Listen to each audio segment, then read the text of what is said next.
Andhra Pradesh governor అయ్యాక కూడా ఆ రిలేషన్ కొనసాగింది. కడప జిల్లాలో గనుల తవ్వకం కోసం అనుమతులు సంపాదించాలని ఆమె చూసింది. ఆ సాయం చేసి పెడతానని తివారీ మాటిచ్చారు.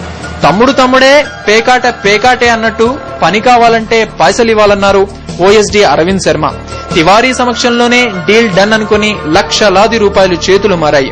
చివరికి పని మాత్రం కాలేదు. అయినా శర్మ డబ్బు తిరిగి ఇవ్వనన్నాడు. సొమ్ము కావాలంటే మాకు సోకు చేసి పెట్టాలన్నాడు. రాజ్ భవన్ లో పనిచేయడానికి అమ్మాయిలు కావాలి.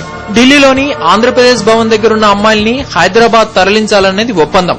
డబ్బు తిరిగి వస్తుందన్న ఆశలో రాధిక ఆ పని చేసి పెట్టింది.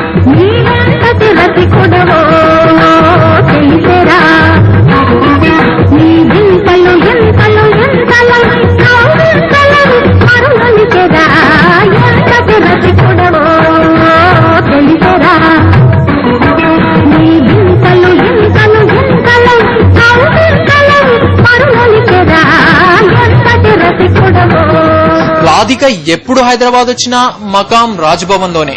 తివారీ సాబ్ తో ఆమెకున్న ఇంటిమసీ అటువంటిది. ఓసారి ఆమె రాజ్ భవన్ కు వచ్చినప్పుడు తివారీ అండ్ కంపెనీ వికృత చేష్టల గురించి విని విస్తుపోయింది. ఉద్యోగం కోసమని వచ్చిన అమ్మాయిలు రాత్రులు ఏడ్చుకుంటూ వచ్చి రాధిక ముందు తమ గోడంతా వెళ్లగక్కారు. తివారీ ఆయన ఓఎస్డీ తమను లైంగికంగా ఎలా వేధిస్తున్నారో, బ్లాక్ మెయిల్ చేస్తున్నారో పూసగుచ్చినట్టు చెప్పారు. దీంతో రాధిక అమ్మాయిలిద్దరినీ ఫోటోలు ఫిల్ములు తీసుకుని వచ్చేయమన్నారు. ఆ విధంగా రాజ్ భవన్ నరక నుండి ఆ అమ్మాయిలిద్దరూ బయటపడ్డారు.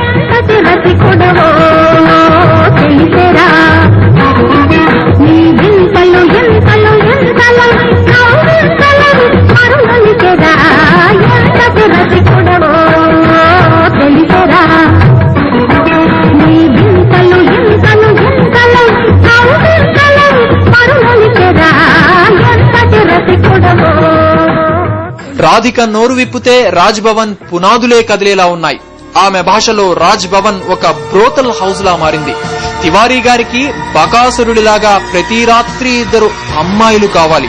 పగటిపూట కూడా మరో మెనూ ఉంది. ఉదయాన్నే మసాజ్, అది కూడా అమ్మాయిలే చెయ్యాలి. మధ్యాహ్నం భోజనం తర్వాత మరో అమ్మాయి కావాలి. తిరిగి రాత్రైతే శరామాములే. ఇక్కడ ఇంకో ట్విస్ట్ ఏంటంటే తివారీ అరవిందులే కాదు, రాజ్ భవన్ బాధితుల్ని ఎంపీలు కూడా వాడుకుంటారట.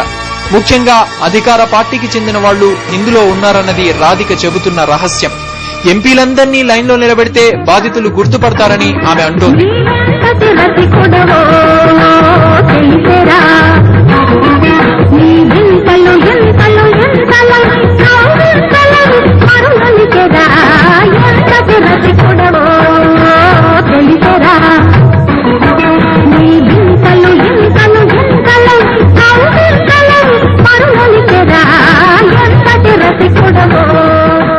రాకాసి కోన రాజ్ భవన్ నుండి పారిపోయిన అమ్మాయిల కష్టాలు అంతటితో తీరలేదు. వారి దగ్గర ఫోటోలు, వీడియోలు ఉన్నాయని తెలుసుకున్న అరవింద్ శర్మ బెదిరింపులకు దిగాడు. అజ్ఞాత వ్యక్తుల చేత చంపేస్తామంటూ హెచ్చరికలు కూడా జారీ చేయించేవాడు. ఎప్పుడో ఒకప్పుడు దుర్మార్గులు అన్నంత పని చేస్తారేమోనని రాధిక హడలిపోతోంది. అందుకే రాజ్ భవన్ గుట్టునంతా ఇలా రచ్చగిడ్చాలని నిర్ణయించుకుంది. నిజం నలుగురికి తెలిస్తే తమకు రక్షణ దొరుకుతుందన్నది ఆమె ఆశ.